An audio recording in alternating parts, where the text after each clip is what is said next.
Welcome back to my YouTube channel. आज हम बात करने जा रहे हैं अध्याय 2 जीव जगत का वर्गीकरण। इस चैनल पे हम क्या करते हैं, जो एनसीईआरटी है उसकी मिनिमम टाइम में रिवीजन कराने के लिए आपकी NCERT line to line reading करते हैं, ठीक है, जिससे कि आपका टाइम सेविंग हो और आपका रिवीजन जो हो फास्ट हो जाए एकदम, ठीक है, और कोई भी लाइन स्किप ना हो, ठीक है। तो बिना किसी देरी के चैप्टर को स्टार्ट करते हैं। अध्याय 2 जीव जगत का वर्गीकरण। सभ्यता के प्रारंभ से ही मानव ने सजीव प्राणियों के वर्गीकरण के अनेक प्रयास किए हैं। वर्गीकरण के ये प्रयास वैज्ञानिक मानदंडों की जगह सहज बुद्धि पर आधारित हमारे भोजन, वस्त्र एवं आवास जैसी सामान्य उपयोगिता के वस्तुओं के उपयोग की आवश्यकताओं पर आधारित थे। इन प्रयासों में जीवों के वर्गीकरण के वैज्ञानिक मानदंडों का उपयोग सर्वप्रथम अरस्तू ने किया था। उन्होंने पादपों को सरल आकार की लक्षणों के आधार पर वृक्ष, झाड़ी एवं शाख में वर्गीकृत किया था, जबकि उन्होंने प्राणियों का वर्गीकरण लाल रक्त की उपस्थिति एवं अनुपस्थिति के आधार पर किया था। लिनियस के काल में सभी प्राणियों एवं पादपों के वर्गीकरण के लिए द्विजगत पद्धति विकसित की गई थी, जिसमें उन्हें क्रमशः प्लांटी तथा एनिमेलिया जगत में वर्गीकृत किया था। प्लांटी पादप, प्राणी एनिमेलिया। यह पद्धति कुछ काल तक अपनाई जाती रही थी। इस पद्धति के अनुसार यूकैरियोटी ससीम केंद्री एवं प्रोकैरियोटी असीम केंद्री, एक कोशिक एवं बहुकोशिक तथा प्रकाश संश्लेषी एवं अप्रकाश संश्लेषी के बीच विभेद करना संभव नहीं था। पादप एवं प्राणियों पर आधारित यह वर्गीकरण सरलता एवं आसानी से समझे जाने के बावजूद बहुत से जीवधारियों को इनमें से किसी भी वर्ग में रखना संभव नहीं था। इस कारण अत्यंत लंबे समय से चली आ रही वर्गीकरण की द्विजगत पद्धति अपर्याप्त सिद्ध हो रही थी।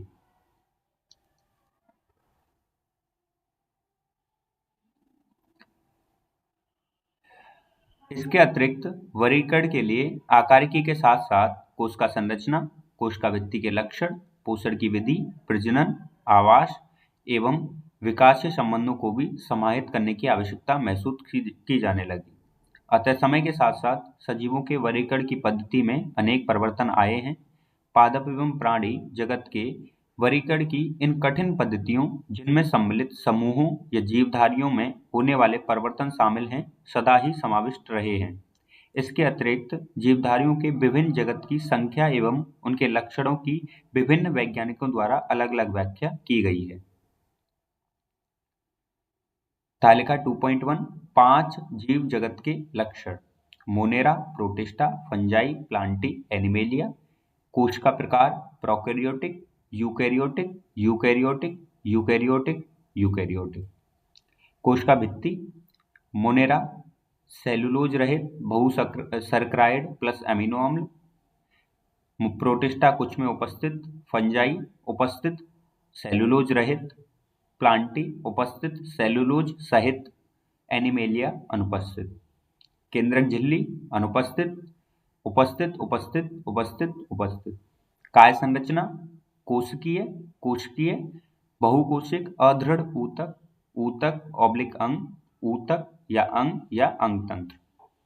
पोषण विधि स्वपोषी तथा परपोषी, रसायन संश्लेषी एवं प्रकाश संश्लेषी स्वपोषी, मृतपोषी एवं परजीवी परपोषी। स्वपोषी प्रकाश संश्लेषी तथा परपोषी, परपोषी मृतपोषी एवं परजीवी, स्वपोषी प्रकाश संश्लेषी, परपोषी प्राणी संभोजी मृतपोषी इत्यादि। प्रजनन की विधि संयुग्मन, युग्मक संलयन एवं संयुग्मन, निषेचन निषेचन निषेचन। सन 1969 में आर.एच. व्हिटेकर द्वारा एक 5 जगत वर्गीकरण की पद्धति प्रस्तावित की गई थी। इस पद्धति के अंतर्गत सम्मिलित किए जाने वाले जगतों के नाम मोनेरा, प्रोटिस्टा, फंजाई, प्लांटी एवं एनिमेलिया हैं। कोशिका संरचना, थैलस संरचना, पोषण की प्रक्रिया, प्रजनन एवं जाति वृत्तीय संबंध उनके वर्गीकरण की पद्धति के प्रमुख मानदंड थे। तालिका 2.1 में इन सभी जगतों के विभिन्न लक्षणों का एक तुलनात्मक विवरण दिया गया है। अब हम 5 जगत वर्गीकरण से जुड़े मुद्दों एवं धारणाओं पर विचार करेंगे, जिससे वर्गीकरण की यह पद्धति प्रभावित है। इससे पहले की वर्गीकरण पद्धति के अंतर्गत बैक्टीरिया, नीलहरी शैवाल यानी फंजाई, मॉस, फर्न, जिम्नोस्पर्म एवं एंजियोस्पर्म को पादपों के साथ रखा गया था। इस जगत के समस्त जीवों की कोशिकाओं में कोशिका भित्ति का उपस्थित रहना एक समानता थी, जबकि उनके अन्य लक्षण एक दूसरे से एकदम अलग थे। यहाँ नीलहरे शैवाल कॉमा फंजाई है, ओके, बट यहाँ फंजाई को ब्रैकेट में लिखा हुआ है, यानी कि पहले वो प्लांट के अंदर रखा गया था, जबकि उनके अन्य लक्षण एक दूसरे से एकदम अलग थे। प्रोकैरियोटिक बैक्टीरिया तथा नीलहरित शैवाल को अन्य यूकैरियोटिक जीवों के साथ वर्गीकृत कर दिया गया। इस पद्धति के अनुसार एक कोशिक जीवों को बहुकोशिक जीवों के साथ वर्गीकृत किया गया, जैसे क्लेमाइडोमोनास एवं स्पाइरोगाइरा शैवाल। इस वर्गीकरण में कवकों जैसे परपोषिका, हरित पादपों जैसे स्वपोषी के बीच भी विभेद नहीं किया गया, जबकि कवकों की कोशिका भित्ति काइटिन की एवं हरित पादपों की सेल्यूलोज की बनी होती है। इन्हीं लक्षणों को ध्यान में रखते हुए कवकों को एक अलग जगत फंजाई के अंतर्गत रखा गया है। सभी प्रोकैरियोटिक जीवधारियों के साथ मोनेरा तथा एक कोशिक जीवधारियों को प्रोटिस्टा जगत के अंतर्गत रखा गया है। प्रोटिस्टा जगत के अंतर्गत कोशिका भित्ति युक्त क्लेमाइडोमोनास एवं क्लोरेला, जिन्हें पहले पादपों के अंतर्गत शैवाल में रखा गया था, पैरामीशियम एवं अमीबा, जिन्हें पहले प्राणी जगत के अंतर्गत रखा गया था, के साथ रखा गया है, जिनमें कोशिका भित्ति नहीं पाई जाती। इस प्रकार इस पद्धति में अनेक जीवधारियों को एक साथ रखा गया है, जिन्हें पहले की पद्धतियों में अलग अलग रखा गया था। ऐसा वर्गीकरण के मानदंडों में परिवर्तन के कारण हुआ है। इस प्रकार के परिवर्तन भविष्य में भी हो सकते हैं, जो लक्षणों तथा विकासीय संबंध के प्रति हमारी समझ में सुधार पर निर्भर होगी।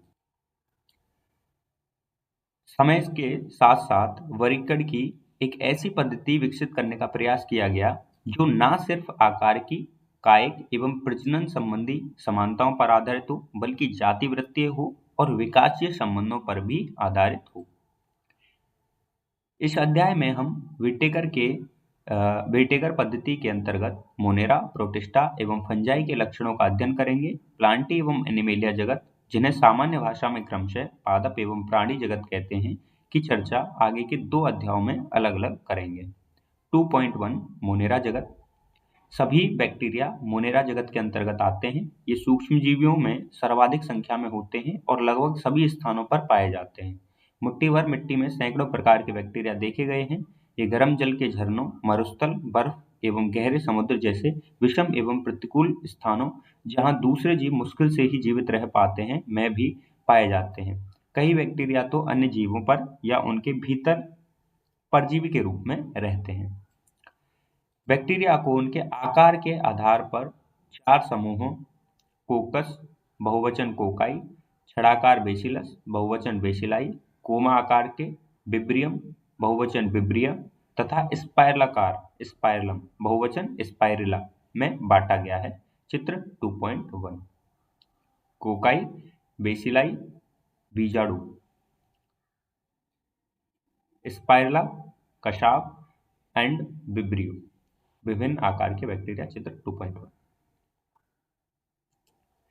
यद्यपि संरचना में बैक्टीरिया अत्यंत सरल प्रतीत होते हैं, परंतु इनका व्यवहार अत्यंत जटिल होता है।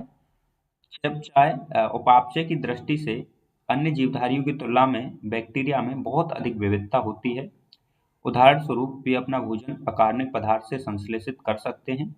ये प्रकाश संश्लेषी स्वपोषी अथवा रसायन संश्लेषी स्वपोषी होते हैं, अर्थात वे अपना भोजन स्वयं संश्लेषित नहीं करते, अपितु भोजन के लिए अन्य जीवधारियों अथवा मृत कार्बनिक पदार्थों पर निर्भर रहते हैं। यहाँ पर लाइन मिसिंग है, एक प्रकाश संश्लेषी स्वपोषी अथवा रसायन संश्लेषी स्वपोषी, और इसके बीच में एक लाइन मिसिंग है। ठीक है, इंग्लिश एनसीईआरटी से देख लीजिएगा। 2.1.1 आद बैक्टीरिया। ये विशिष्ट प्रकार के बैक्टीरिया होते हैं। ये बैक्टीरिया अत्यंत कठिन वास स्थानों जैसे अत्यंत लवणीय क्षेत्र हेलोफी, गर्म झरने थर्मोएसिडोफिल एवं कच्छ क्षेत्र मेथेनोजन में पाए जाते हैं। आद बैक्टीरिया तथा अन्य बैक्टीरिया की कोशिका भित्ति की संरचना एक दूसरे से भिन्न होती है। यही लक्षण उन्हें प्रतिकूल अवस्थाओं में जीवित रहने के लिए उत्तरदायी है। मेथेनोजन अनेक रूमिनेट पशुओं जैसे गाय एवं भैंस के आंत्र में पाए जाते हैं तथा इनके गोबर से मीथेन जैव गैस का उत्पादन करते हैं। 2.1.2 यू बैक्टीरिया। हजारों यू बैक्टीरिया एवं वास्तविक बैक्टीरिया की पहचान एक कठोर कोशिका भित्ति एवं एक कशाव छल बैक्टीरिया द्वारा की जाती है। साइनोबैक्टीरिया, जिन्हें नीलहरित शैवाल कहते हैं, में हरित पादपों की तरह क्लोरोफिल ए पाया जाता है तथा ये प्रकाश संश्लेषी स्वपोषी होते हैं। चित्र 2.2। साइनोबैक्टीरिया एक कोशिक कॉलोनीय अथवा तंतुमय अलवड जलीय समुद्री अथवा स्थलीय शैवाल हैं। इनकी कॉलोनी प्राय जेलीनुमा आवरण से ढकी रहती है जो प्रदूषित जल में बहुत फलते फूलते हैं। बैक्टीरिया जैसे नॉनस्टॉक एवं एनाविना पर्यावरण के नाइट्रोजन को हेटेरोसिस्ट नामक विशिष्ट कोशिकाओं द्वारा स्थिर कर सकते हैं। रसायन संश्लेषी बैक्टीरिया नाइट्रेट, नाइट्राइट एवं अमोनिया जैसे विभिन्न अकार्बनिक पदार्थ को ऑक्सीकृत कर उनसे मुक्त ऊर्जा का उपयोग एटीपी के लिए करते हैं। ये नाइट्रोजन, फास्फोरस, आयरन एवं सल्फर जैसे पोषकों के पुनर्चक्रण में महत्वपूर्ण भूमिका निभाते हैं। परपोषी बैक्टीरिया प्रकृति में बहुलता से पाए जाते हैं और इनमें अधिकतर महत्वपूर्ण अपघटक होते हैं। इन परपोषी बैक्टीरिया में से अनेक का मनुष्य के जीवन संबंधी गतिविधियों पर महत्वपूर्ण प्रभाव पड़ता है। ये दूध से दही बनाने में, प्रतिजैविकों के उत्पादन में, लेग्यूम पादप की जड़ों में नाइट्रोजन स्थिरीकरण में सहायता करते हैं। कुछ बैक्टीरिया रोगजनक होते हैं जो मनुष्यों, फसलों, फार्म एवं पालतू पशुओं को हानि पहुंचाते हैं। विभिन्न बैक्टीरिया के कारण हैजा, टाइफाइड, टिटनेस, साइटस कैंकर जैसी बीमारियां होती हैं। चित्र 2.2 एक तंतुमय शैवाल नॉनस्टॉक श्लेष्मी आच्छद हेटेरोसिस्ट। बैक्टीरिया प्रमुख रूप से कोशिका विभाजन द्वारा प्रजनन करते हैं। कभी-कभी विपरीत परिस्थितियों में ये बीजाणु बनाते हैं। ये लैंगिक प्रजनन भी करते हैं जिसमें एक बैक्टीरिया से दूसरे बैक्टीरिया में डीएनए का पुरातन स्थानांतरण होता है। माइकोप्लाज्मा ऐसे जीवधारी हैं जिनमें कोशिका भित्ति बिल्कुल नहीं पाई जाती। ये सबसे छोटी जीवित कोशिकाएं हैं जो ऑक्सीजन के बिना भी जीवित रह सकती हैं। अनेक माइकोप्लाज्मा प्राणियों और पादपों के लिए रोगजनक होते हैं। एक विभक्त होता हुआ बैक्टीरिया। चित्र 2.3 कोशिका भित्ति, कोशिका झिल्ली, डीएनए। 2.2 प्रोटिस्टा जगत। सभी एक कोशिक यूकेरियोटिक को प्रोटिस्टा जगत के अंतर्गत रखा गया है, परंतु इस जगत की सीमाएं ठीक तरह से निर्धारित नहीं हो पाई हैं। एक जीव वैज्ञानिक के लिए जो प्रकाश संश्लेषी प्रोटिस्टा है, वही दूसरे के लिए एक पादप हो सकता है। क्राइसोफाइट, डायनोफ्लैजिलेट, यूग्लिनोइड, अवपंक कवक एवं प्रोटोजोआ सभी को इस पुस्तक में प्रोटिस्टा के अंतर्गत रखा गया है। प्राथमिक रूप से प्रोटिस्टा के सदस्य जलीय होते हैं। यूकेरियोटिक होने के कारण इनकी कोशिका में एक सुसंगठित केंद्रक एवं अन्य झिल्लीबद्ध कोशिकांग पाए जाते हैं। कुछ प्रोटिस्टा में कसाव एवं पक्षमाप भी पाए जाते हैं। ये अलैंगिक तथा कोशिका संलयन एवं युग्मनज जाइगोट बनने की विधि द्वारा लैंगिक प्रजनन करते हैं। 2.2.1 क्राइसोफाइट। इस समूह के अंतर्गत डायटम तथा सुनहरे शैवाल डेस्मिड आते हैं। ये स्वच्छ जल एवं लवणीय समुद्री पर्यावरण दोनों में पाए जाते हैं। ये अत्यंत सूक्ष्म होते हैं तथा जलधारा के साथ निश्चेष्ट रूप से बहते हैं। डायटम में कोशिका भित्ति साबुनदानी की तरह इसी के अनुरूप दो अतिछादित कवच बनाती है। इन भित्तियों में सिलिका होती है जिसके कारण यह नष्ट नहीं होती। इस प्रकार मृत डायटम अपने परिवेश वास स्थान में कोशिका भित्ति के अवशेष बहुत बड़ी संख्या में छोड़ जाते हैं। करोड़ों वर्षों में जमा हुए इस अवशेष को डायटमी मृदा कहते हैं। कड़मे होने के कारण इस मृदा का उपयोग पॉलिश, तेलों तथा सिरप के निस्यंदन में होता है। ये समुद्र के मुख्य उत्पादक हैं।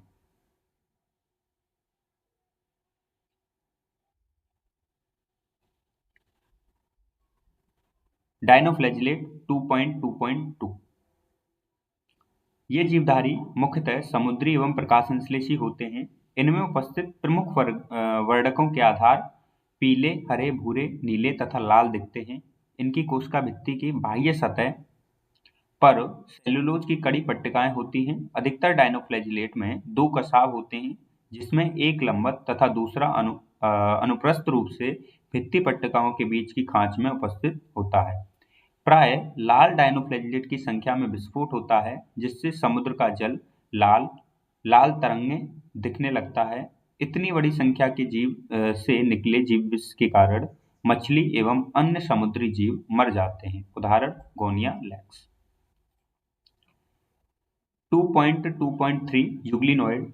इसमें से अधिकांश स्वच्छ जल में पाए जाने वाले जीवधारी हैं, जो स्थिर जल में पाए जाते हैं।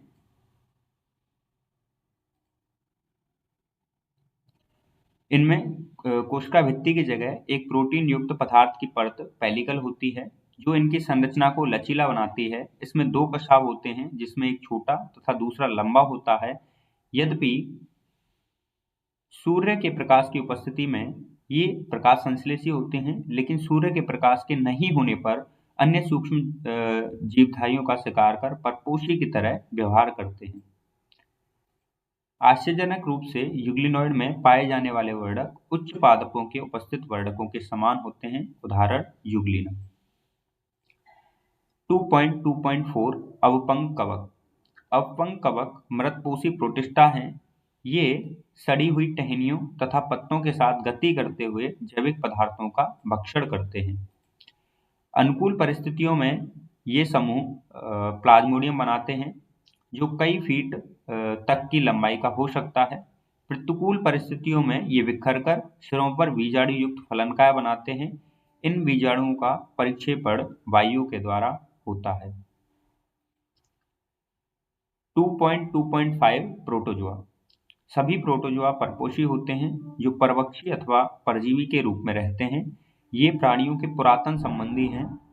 प्रोटोजोआ को चार प्रमुख समूहों में बांटा जा सकता है। अमीबीय प्रोटोजोआ। ये जीवधारी स्वच्छ जल, समुद्र जल तथा नम मृदा में पाए जाते हैं। ये अपने कूटपादों की सहायता से शिकार को पकड़ते हैं। इनके समुद्री प्रकारों की सतह पर सिल्का के कवच होते हैं। इनमें से कुछ जैसे एंटमीबा परजीवी होते हैं। कशाबी प्रोटोजोआ। इस समूह के सदस्य स्वच्छंद अथवा परजीवी होते हैं। इनके शरीर पर कशाब पाए जाते हैं। परजीवी कशाबी प्रोटोजोआ बीमारी के कारण है, जिनसे निद्रालु व्याधि नामक बीमारी होती है। उदाहरण टिप्नोसोमा। पक्षमावी प्रोटोजोआ। ये जलीय तथा अत्यंत सक्रिय गति करने वाले जीवधारी हैं, क्योंकि इनके शरीर पर हजारों की संख्या में पक्षमाव पाए जाते हैं। इनमें एक गुहा ग्रशिका होती है, जो कोशिका की सतह के बाहर की तरफ खुलती है। पक्षमावों की लयबद्ध गति के कारण जल से पूरित भोजन गलेट की तरफ भेज दिया जाता है। उदाहरण पैरामीशियम। स्पोरोजोआ।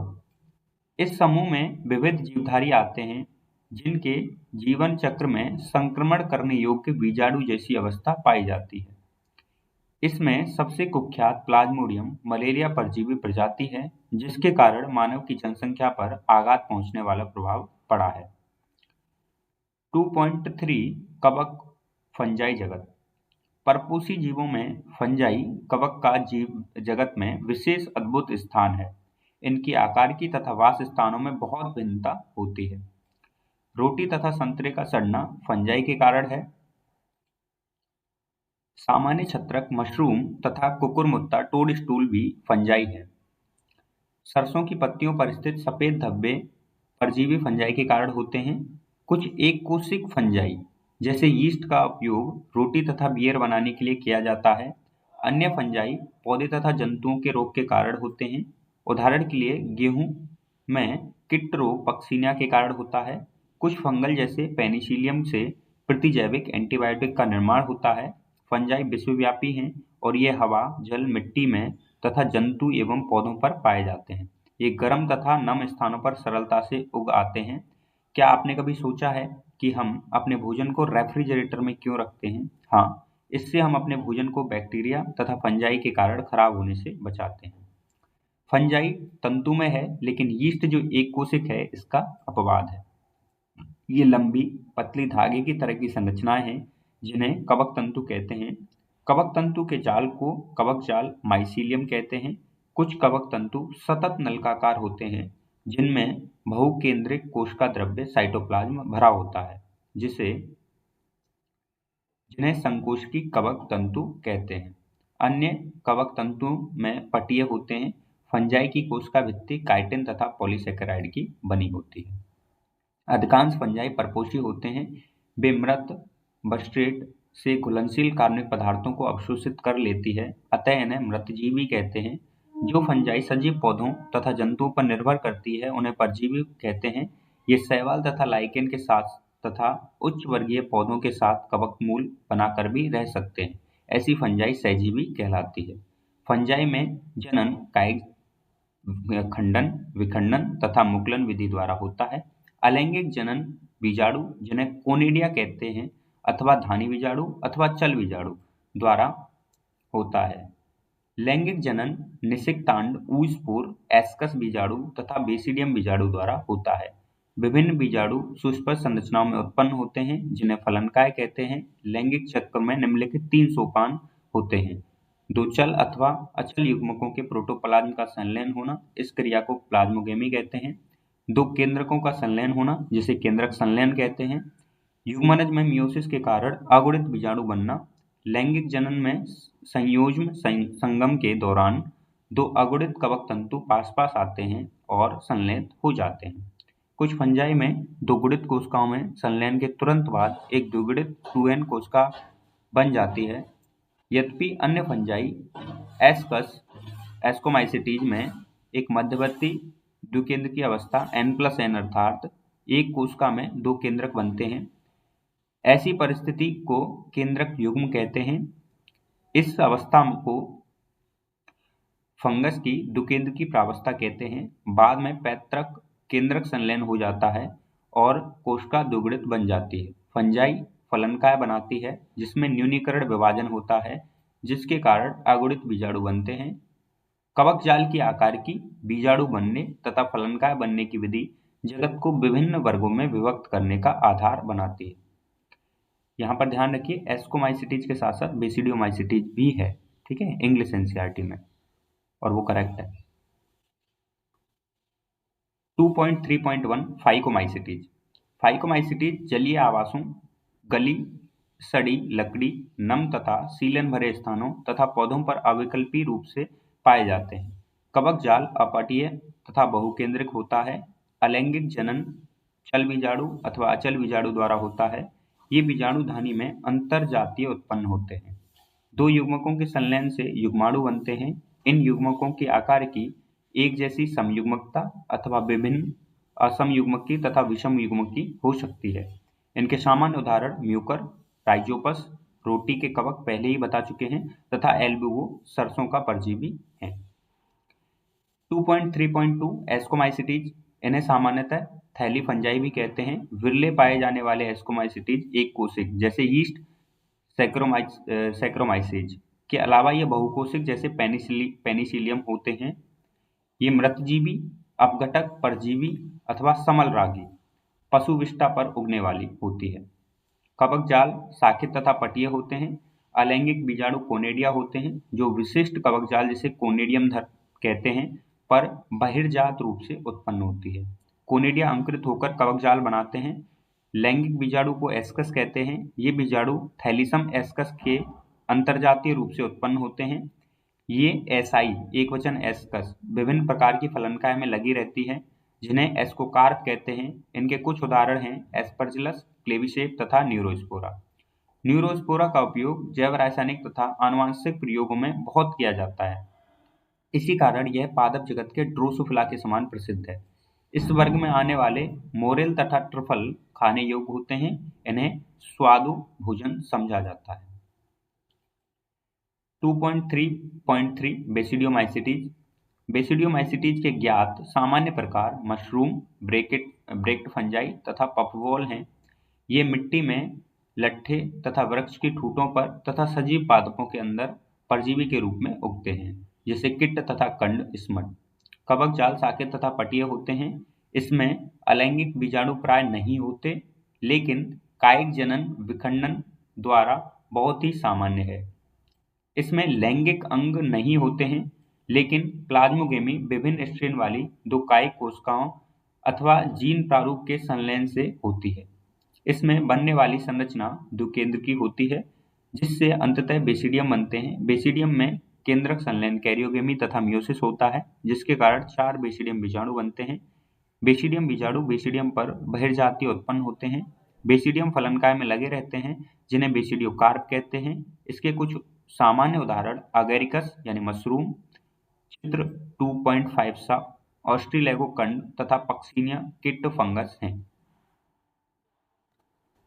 2.3.4 ड्यूटेरोमाइसिटीज, इसे प्राय अपूर्ण कवक भी कहते हैं, क्योंकि इसकी केवल अलैंगिक अथवा कायिक प्रवस्था ही ज्ञात हो पाई है। जब इस फंजाई की लैंगिक प्रवस्था की खोज हो जाती है, तब उसे उचित वर्ग में रख दिया जाता है। यह भी संभव है कि अलैंगिक तथा कायिक प्रवस्थाओं को एक नाम दे दिया गया हो और उन्हें ड्यूटेरोमाइसिटीज में रख दिया गया हो, और लैंगिक प्रवस्था को दूसरे वर्ग में। बाद में जब उनके अनुबंधों या कड़ी का पता लगा और फंजाई की उचित पहचान हो गई, तब उन्हें ड्यूटेरोमाइसिटीज से निकाल लिया गया। एक बार जब ड्यूटेरोमाइसिटीज के सदस्यों की उचित या लैंगिक प्रवस्था का पता लग जाए, तो उन्हें एस्कोमाइसिटीज या बेसिडोमाइसिटीज में सम्मिलित कर लेते हैं। ड्यूटेरोमाइसिटीज केवल अलैंगिक बीजाणुओं कोनेडिया से ही जनन करते हैं। इसके कवक जाल पटीय तथा शाखित होते हैं। इसके कुछ सदस्य मृतजीवी अथवा परजीवी होते हैं, लेकिन उनके अधिकांश सदस्य अपशिष्ट के अपघटक होते हैं और खनिज के चक्रण में सहायता करते हैं। इनके कुछ उदाहरण अल्टरनेरिया, कोलेटोट्राइकम तथा ट्राइकोडर्मा हैं। 2.4 पादप जगत प्लांटी किंगडम। पादप जगत में वे सभी जीव आते हैं जो यूकेरियोटिक हैं और जिनमें क्लोरोफिल होता है। ऐसे जीवों को पादप कहते हैं। इनमें कुछ पादप जैसे कीटभक्षी पौधे तथा परजीवी आंशिक रूप से विषमपोषी होते हैं।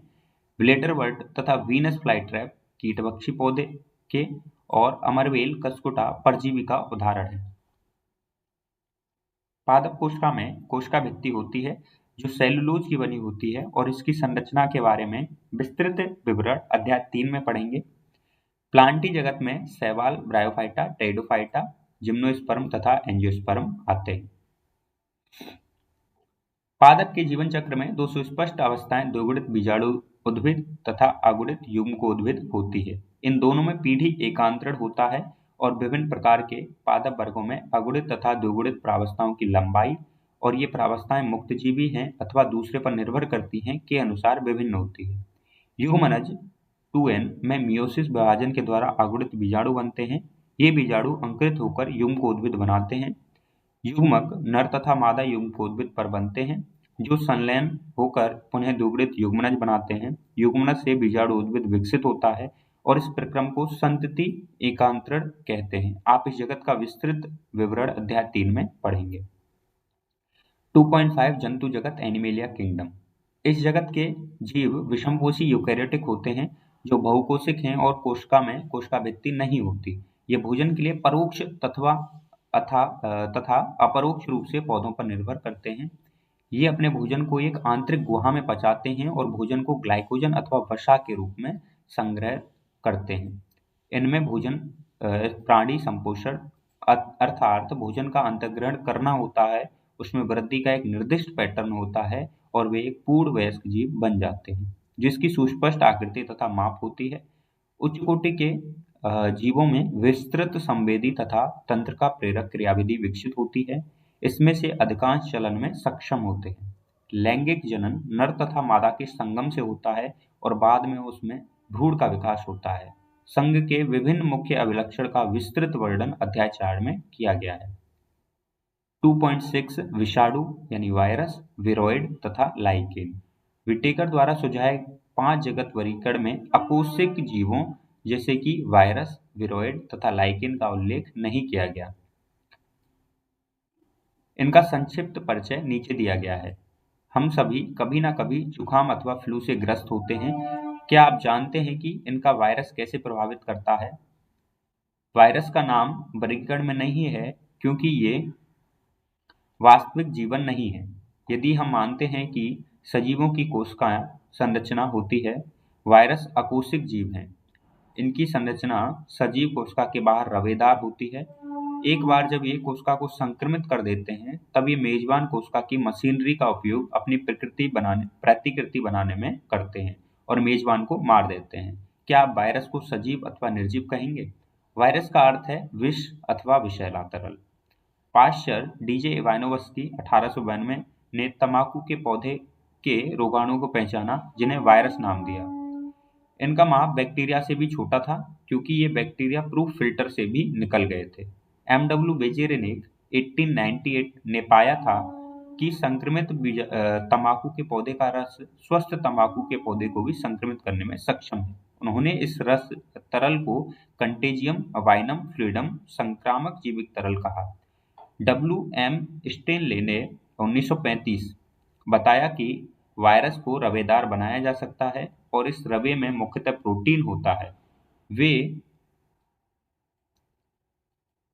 अपनी विशिष्ट मेजबान कोशिका के बाहर निष्क्रिय होती हैं। वायरस अविकल्पी परजीवी हैं।